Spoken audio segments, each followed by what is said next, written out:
Now, this may be hard to believe, but I've never really been a big fan of the WNBA, right? I know there's a whole lot of WNBA fans out there. It's a massive following across the planet, probably close to 8 billion people. Matter of fact, I may be one of the only individuals who does not actively watch WNBA games. So I was not hip to a lot of what was going on in the league until they got their Michael Jordan, or Michelle Jordan, I guess you would say, in Caitlin Clark, who has been an absolute beast throughout her career.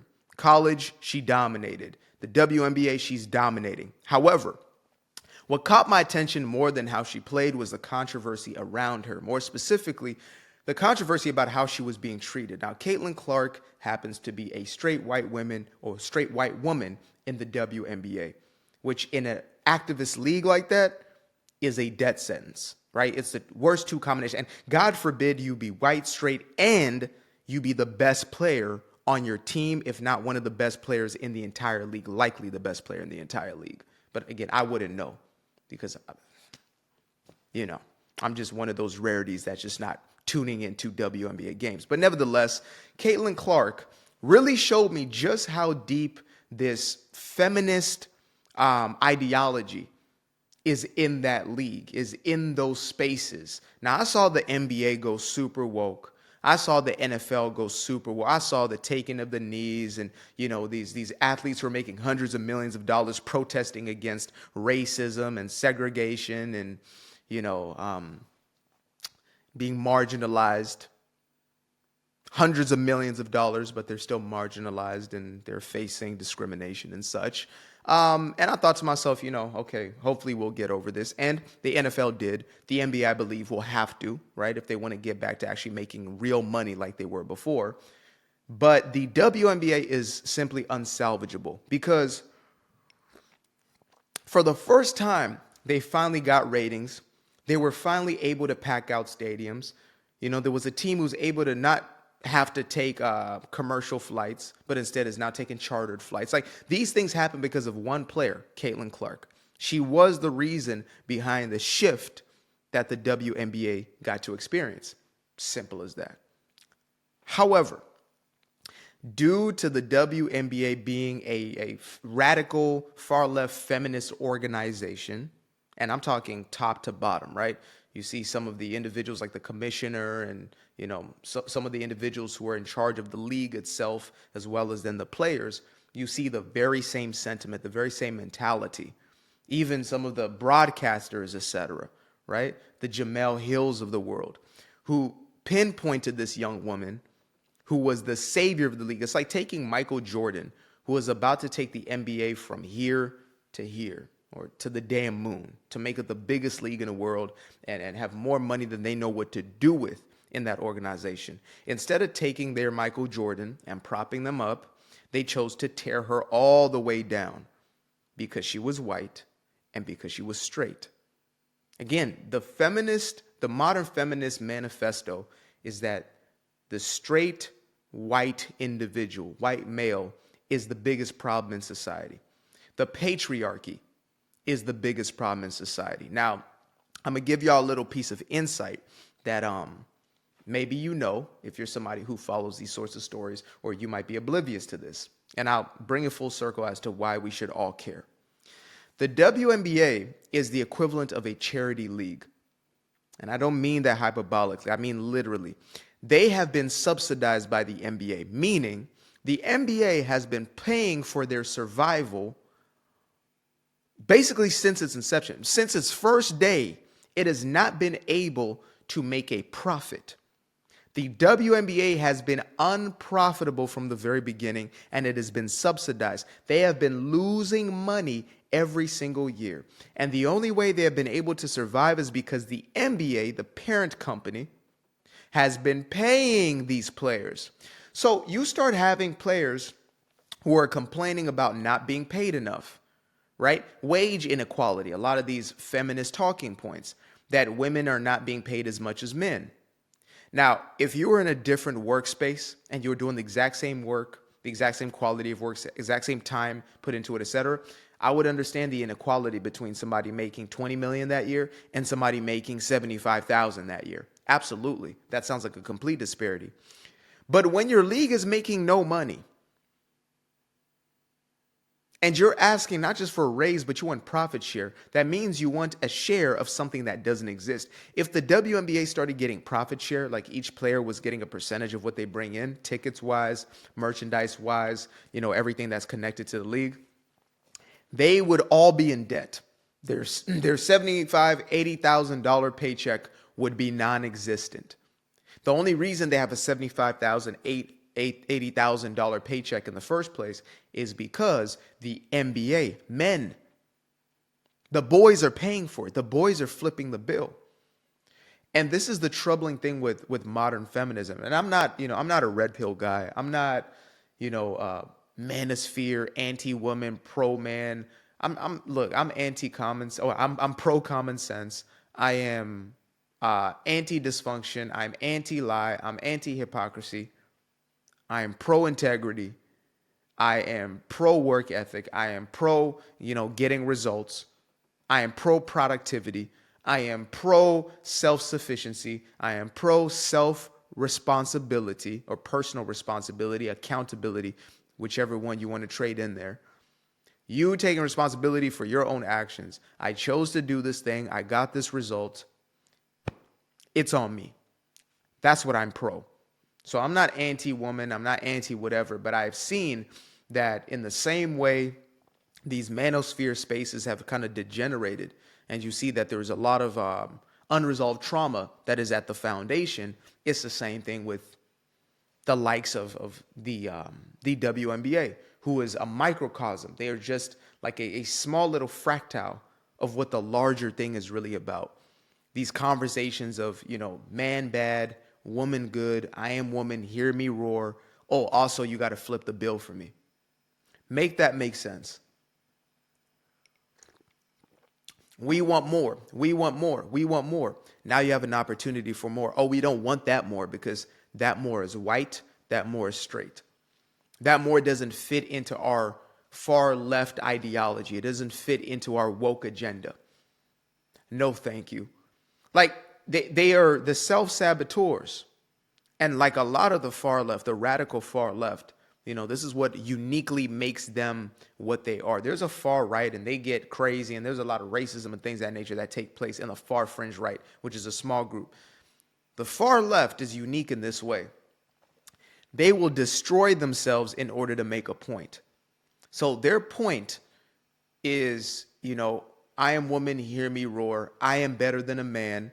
They live in this delusion of, we should be doing just as well as the dudes who are literally flying in the air doing 360 dunks. Meanwhile, we only have one or two players who can actually dunk a basketball in a game.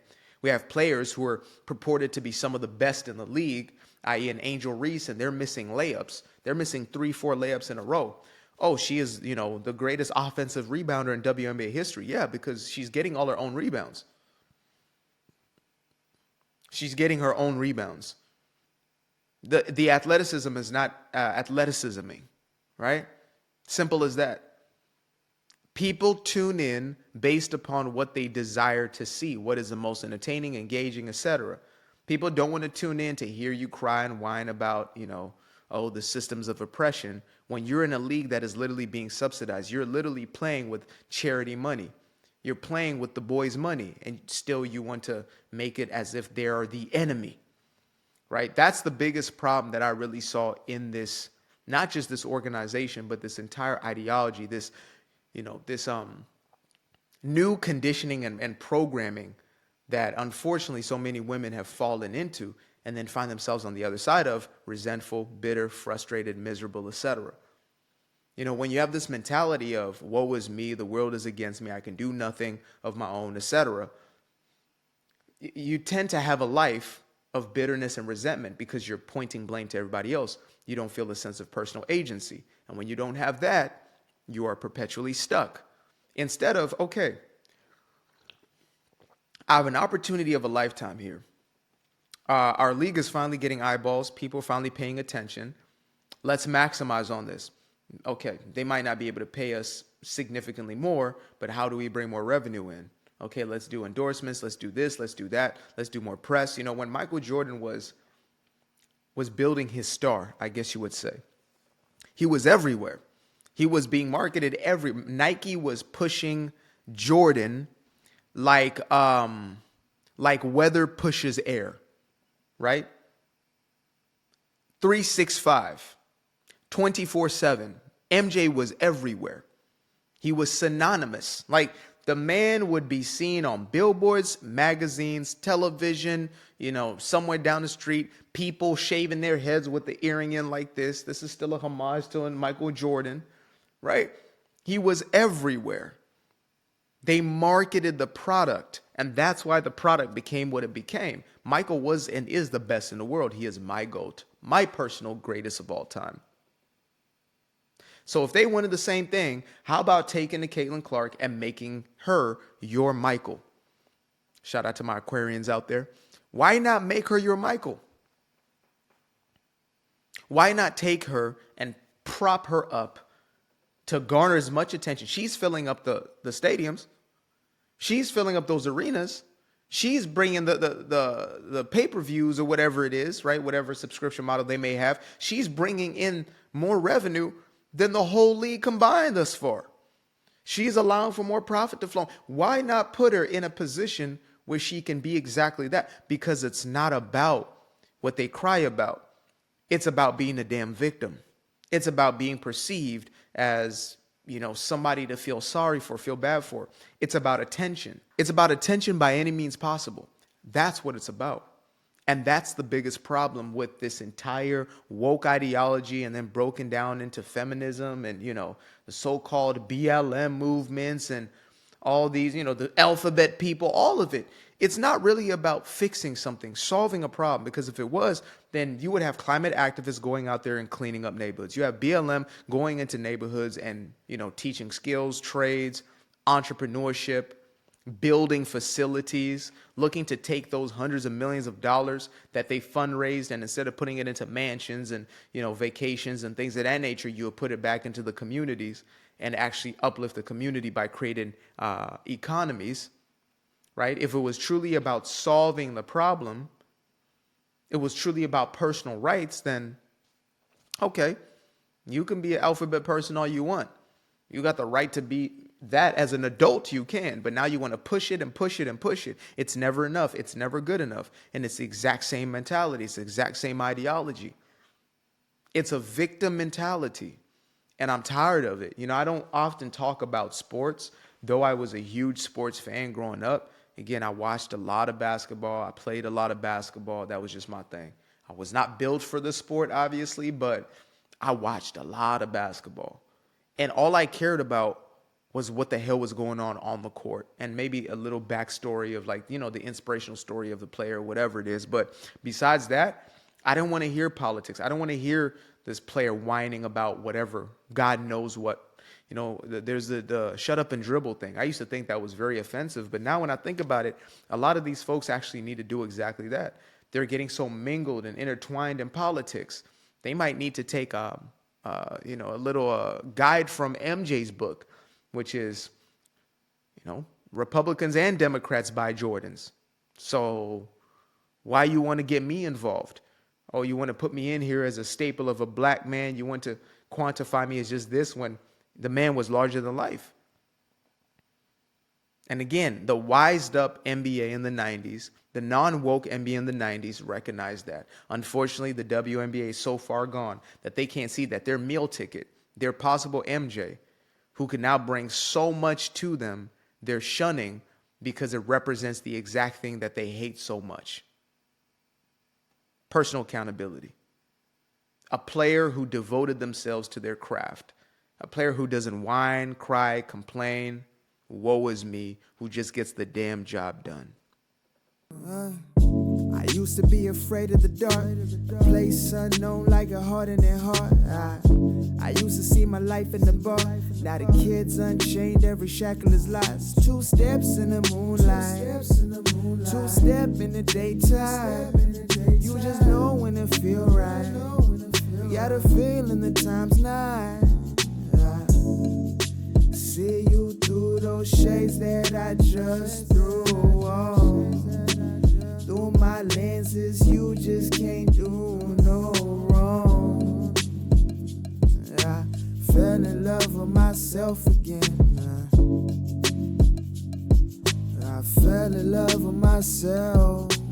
I fell in love with the sunshine. I fell in love with the light. I fell in love with the full moon. I fell in love with the night. I can see the light again. I can see the light. You can see the life in him illuminate the night. I know the time is taking. A 3-6-5, that's a full rotation. I see you looking up, you know them constellations. Constantly gazing like house of praises, you get to praising.